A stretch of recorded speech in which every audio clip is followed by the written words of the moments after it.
Dear students, in previous sessions we have done a discussion over the design of context-free grammar for regular languages and context-free languages. We have done a sufficient practice for many problems as well. I hope now you will be able to design the context-free grammar corresponding to a given regular or context-free language. Now we again come back to our context-free grammars. During our initial discussion, we have discussed the definition of a derivation. What a derivation is. If we start from the start symbol S, apply certain productions and ultimately reach to a string of terminals only, then we call this as a derivation. During the derivation, we work on many working strings. So initially our S is our working string. Then when we apply a production rule, then we get a new working string. Okay. And ultimately, when our working string cannot be modified, it is converted into a string of terminals only, then we say our derivation is successful. If our working string cannot be modified, but it still has certain variables into it, then we say that our derivation is not successful. Okay. So a derivation, a successful derivation, a word W we are deriving from the start symbol S, this derivation is called a leftmost derivation if we apply production only to the leftmost variable at every step. Okay. So in our working string, we may have multiple variables present. So among all those present variables, if we choose to expand the leftmost variable to be expanded or replaced, then we say that our derivation is leftmost derivation. So this we have to do at every step. Okay. So during the full derivation, every time in the working string, whenever we will look at and among the available variables, we will always take the leftmost variable. Then this derivation is called leftmost derivation. Similarly, we have another definition of rightmost derivation. Okay. So in derivation, S2 W is called the rightmost derivation if we apply production only to the rightmost variable. Rightmost variable at every step. So it is the similar thing in our working string. If we are having multiple variables, so we have to always choose the rightmost variable to be expanded or replaced. Then, and if we do this at every step, then our derivation is called rightmost derivation. So we have discussed two kinds of derivations: leftmost derivation and rightmost derivation. Now think of the situation. If suppose at some places we choose the leftmost, at some places we choose the rightmost, and at some places suppose more than two variables are available, we choose some middle variable. So that will be a derivation, but that will neither be a leftmost derivation nor be a rightmost derivation. And one very important thing is every derivation, if we are able to derive a word W from the start symbol S, then every derivation induces a leftmost derivation. So if we are able to find a derivation, we will always be able to find a leftmost derivation. So this fact gives us the flexibility that we do not replace our variables, we do not apply our productions in a haphazard manner. We apply our productions in a systematic manner. We always choose the leftmost variable to be expanded or the replaced. So we always try to do the leftmost derivation, because if a derivation exists, a leftmost derivation is bound to exist. Now we'll discuss ambiguity in CFG. This ambiguity is an important concept in context-free grammars. To understand this concept, what do we mean by the ambiguity in CFG? We start with an English sentence. You just read with me this English sentence. In books selected, information is given, and try to understand the meaning of it. Okay. This sentence can be parsed in two different ways. Suppose I put a comma here after books. So I read this as in books, selected information is given. Means some selected information I am trying to find, and in books this information may be found. It is available there. Okay. If I do not put a comma here, I put a comma rather after the selected. So I will read it like in books selected, information is given. So some information I am finding, and I have selected some books. So in those selected books, information is given. Not all books, in those selected books, information is given. So if you can understand that if I do not put a comma here, then somebody may will take the first meaning and others may take the second meaning. Now, similar situation may arise in case of context-free grammars or context-free languages. This is called ambiguity. As this sentence is ambiguous, different people can take its different meaning. In the similar manner, if we find two different structures of the derivation trees for a particular given word, then which structure to take, this decision is difficult. So this is called ambiguity in CFG. Certainly, we should choose any one of these structures, any one of the derivation tree, but which one? So this will be this will be a tough question in case of context-free grammars, and this is called ambiguity in CFG. Now we'll take one example to understand what do we mean by this ambiguity in case of context-free grammars. Now come on this example. The given grammar G is S, A, B plus and asterisk. These are the terminal symbols, and P is given by this set of productions, and S is our start symbol. And production P is given as S2 S plus S. This is one production. S2 S asterisk S. This is another production, and S2A and S2B are other two productions. Okay, so these are the productions given to us. Through this grammar, we wish to generate the arithmetic expressions involving the plus and asterisk with a limited number of variables A and B, just two variables. Okay, so it defines such a language, and language is context free as our all the productions are of the form A to alpha. So a single variable on the left hand side, and on the right hand side anything can come. Okay, so this grammar is given to us. Now we take a word W.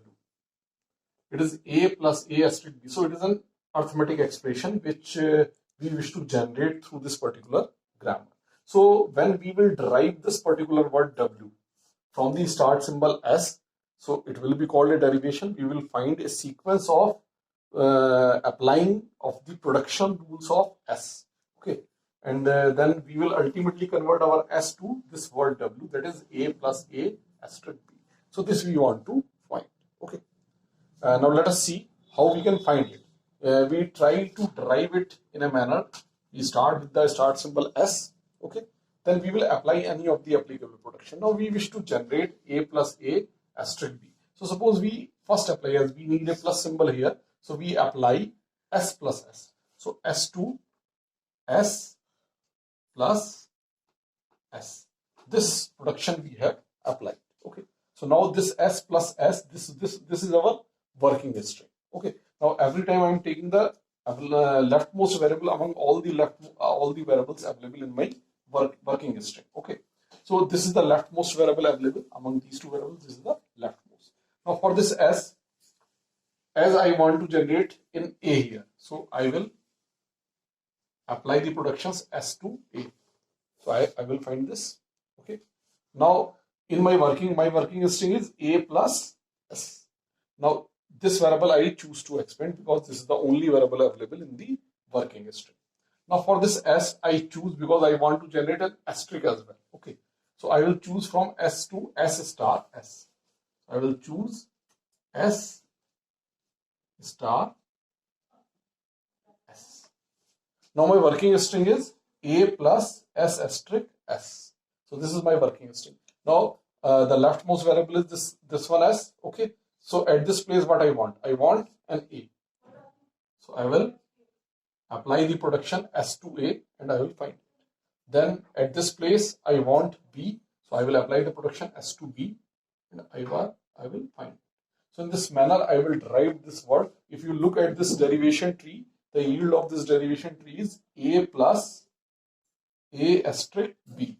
The required one. A plus A asterisk B. A plus A asterisk B. Okay. So we have successfully derived it. Now we look whether any other structure of the derivation tree is possible or not. Just try. We will again start from S. Now this time what I wish, because I need a star here, so I try to generate my string from that particular side. So I will replace this s by s asterisk s. Is it? I will replace it by s asterisk s. Now again I am doing the leftmost derivation. You just look at here. I was having only one variable s, so that I choose to expand, but with this production s to s asterisk s. Now my working string is s star s. Now this s is the leftmost variable, so this I choose to expand. Now through this, on the left side of this star, I want a plus. So through this s, I wish to generate a plus. So plus I can generate using this production. So I will be using the production s to s plus s for this particular s. Is it? So I am applying here s plus s.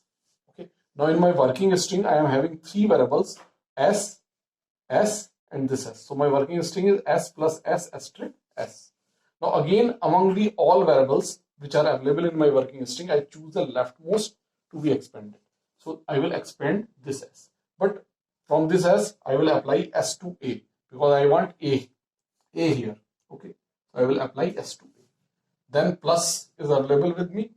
Now from this s, I want to generate again a. So I will again apply s to a here. So now among these two variables, the leftmost variable is this one. Okay. So s to a I will apply. Then my working string is a plus a asterisk s. So this is the only variable available. So I will apply the production on this s. Now here I want a b. So I will apply s to b. So s to b. So I have found a derivation tree, and if you look at the yield of this derivation tree, the yield of this derivation tree is again the same one, a plus a asterisk b. Just look at it is a plus a asterisk b, the required one. So both the derivation tree are giving us the same yield, that is a plus a asterisk b.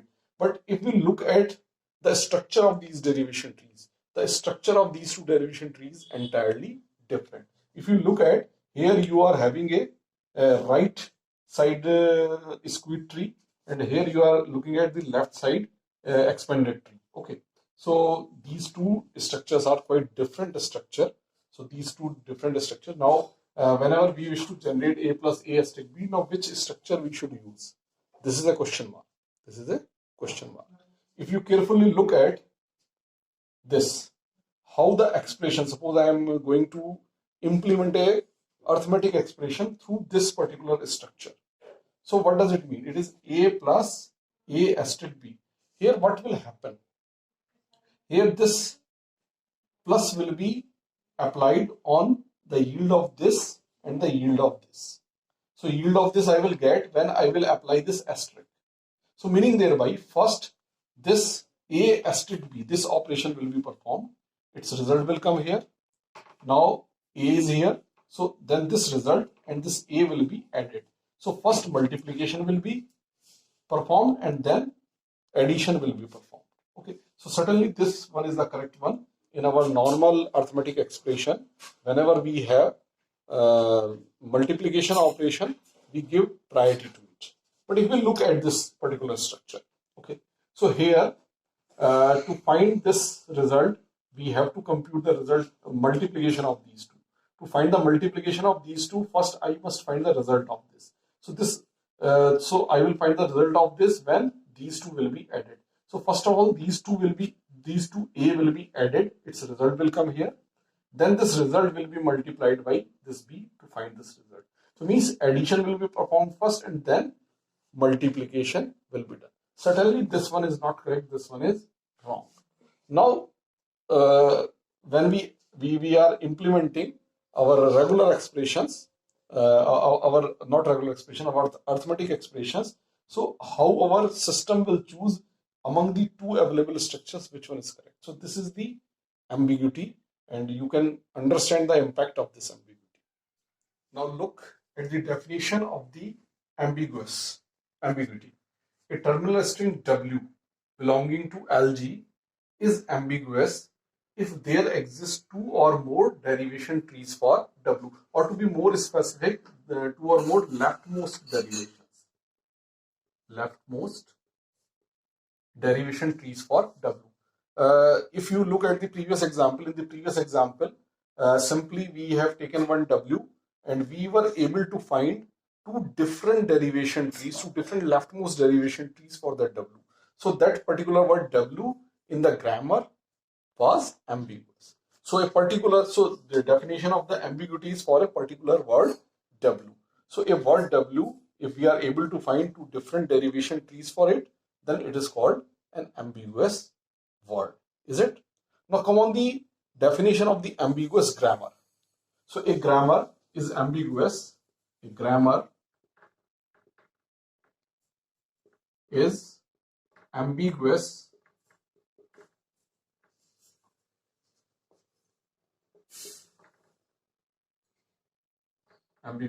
if any word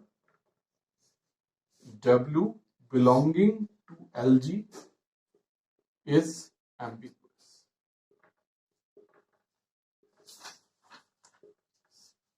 Meaning thereby, the whole grammar will be ambiguous if any word in that which is generated by that particular grammar is ambiguous. So the grammar we have just discussed in the previous example is an ambiguous grammar. Why? Because we are able to find a particular word W into this grammar which is ambiguous. So our grammar may derive many words, and among those words probably many words are not ambiguous, but even if there exists a single word which is ambiguous, then we will call that our whole grammar is ambiguous. Now in the questions, in the examinations, you will normally get the questions on the ambiguity. In those questions, you will be given a grammar G and you have to find whether the grammar G is ambiguous or not. Now, how you will find that a grammar G is ambiguous or not? So to find a grammar G as ambiguous grammar, you have to find a word which you can generate through that grammar, and that word is ambiguous. So simply what you have to do, you have to find an appropriate word from that particular grammar, and you have to show that there exist two different derivation trees for that particular word in the grammar. In this manner, you can show that a particular given grammar is ambiguous. Now we'll take certain examples to show, to understand how we can show that a given grammar is ambiguous. Now look at this example. The productions in the grammar G's are given as S2 SBS oblique A. So S has two productions, one is SBS, another is S2A. So here I have not written the whole grammar, simply I have written the production set of the grammar. So because if we write the production set of the grammar, it defines the whole grammar. We know that which variables are there. So only variable S is there. A and B are the terminal symbols. This is a set of the production, and certainly this S is the start symbol. Okay. So now we have to check whether the given grammar is ambiguous or not. So how to check it? If we want to prove that this grammar is ambiguous, so we must find a word which can be generated through this grammar, but in at least two different manners. So we will be able to find two different derivation trees for it. So to find a word, appropriate word, we must first understand what language this grammar represents. So just analyze this grammar, what words it will represent. S to SBS, you can apply any number of times. So if you apply S to SBS first time, so your S will become SBS. Then you can apply for this SBS again the SBS another time. So you will get SBS for this particular S and then BS. And simply again, if you apply for this S, you will find SBS for this particular S and then BS. So you will find a sequence like this after you will be applying S to SBS. Okay. So you can look at that S, B, then S, then B, then S, then B, then S. So you are getting such a sequence. If you want to remove the variable S, you are bound to use this S to A. So whenever you will apply this, so it will be AB, AB, AB, A. So these kind of words you will be getting. So it will be a sequence which will start with an A, okay, and end with an A. And after every A or between every two A's, there will be a B there. So these kind of words will be there in this particular language. Now we take suppose the same word W, and we will try to find whether we can find two different derivation trees for this word W or not. Okay, so let us examine. Suppose we start with an S. We start with an S. Okay, we apply S, B, S. Now our aim is to find this particular word W, A, B, A, B, A, B, A. Okay, so we have found S, B, S. Now initially we want an A, so we'll replace this S by A. Okay, so S to A. We'll apply this production and we'll replace this S by A. Now B is there. Now through this S, we have two options. Either we apply A or we apply SBS. If we apply A, our working string will be converted to a string of terminals only. Our derivation will be complete. So we will be deriving A, B, A. That we do not want. Okay. So certainly we are bound to use this SBS. So we will use this S, B, and S. Now again through this S, we apply S to A. The yield will be S, A, B, A. Okay. And then again from this S, we will apply S, B, S. Again from this S, I will replace it by A. And then from this S, I will replace it by A. Okay. So you have seen that I have done the leftmost derivation. Every time I have chosen the leftmost variable among the available variables in my working string. Now you can see the yield of this derivation tree is A, B, A, B, A, B, A, the required one. Okay, so this is the derivation of this particular word W. Now we will try to derive it in some other manner. Okay, again we will start from S. S, we will apply S, B, S. Okay, now I have this S as the leftmost variable. Now in this particular derivation, I have applied for this S as A. Now I do not apply this. I choose the another option. Okay. So from this S, I choose S, B, S. Now my working string is S, B, S, B, S. Okay. Now for this S, I convert it to A. For this S also, I convert it to A. And for this S, I again apply S, B, S. Okay. For this S, I apply S to A. For this S, I apply to A. So in this manner, my derivation is complete. Now we can look at the yield of this particular derivation tree. It is A, B, A, B, A, B, A, the required one. So yield of both the derivation trees is same. And it is clearly visible that both the derivation trees are different. Their structure is different. It is an expanded tree towards its right, and it is a balanced tree. It is expanded equally on both the sides, left and right. Okay, so this is a different derivation tree. So I was able to find for this particular word A, B, A, B, A, B, A, two different derivation trees. So meaning thereby that this word A, B, A, B, A, B, A is ambiguous.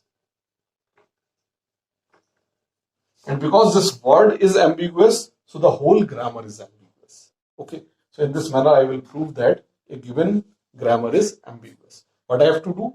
I have to find an appropriate word which I can generate through that particular grammar, and I have to show that there exist more than one derivation trees, different derivation trees for that particular word W. That's why that word W is ambiguous, and my grammar contains a word which is ambiguous. So that's why the whole grammar is ambiguous. So this I have to do in this one.